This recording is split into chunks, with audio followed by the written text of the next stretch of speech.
O'rta Sadriddin Hasanov. raqib kuzatishga majbur. Old planni qarang, raqib kuzatishga majbur. Hammasi bular, hammasi Kayfiyat a'lo. ajoyib jamoa. Sadriddin Hasanov Bunyodkor vakili. Qo'li ko'ksida. Barakalla. Bugungi super gol uchun, final uchun, butun turnir uchun.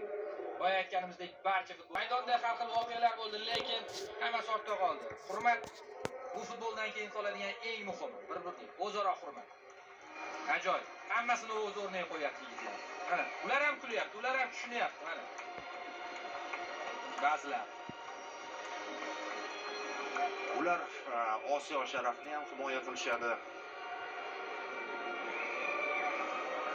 Jahon chempionatida omad tilaymiz Saudiyaga. Menimcha jahon futbolida Osiyoning mavqeini yanada oshirish vaqti keldi. Va bunga qaysi ma'noda O'zbekiston ham o'zining katta hissasini qo'shadi deb o'ylayman. ular tabiiyki o'sha 48 talik formatga yetgandan keyin 8 ta boya o'z birinchi taymda yaxshi fikr aytganingiz, 3 ta bo'lsa 3 tasini ham, 2 ta bo'lsa 2 tasini ham agar bitta yo'llama qilib qo'ysa ham olar ekanmiz.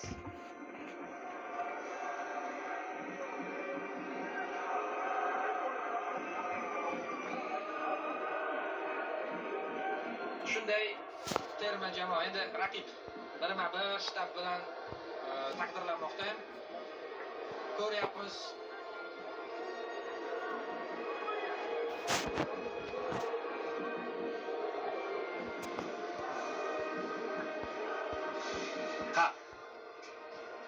Murabbiylar shtabi Saudiya, mana bu murabbiy bir ko'rib chiqilsa kerak jahon chempionatidan oldin. Endi bu Saudiya Arabistonida bor narsa, ya'ni lokal muvaffaqiyatsizliklar, lekin bu lokal emas, bu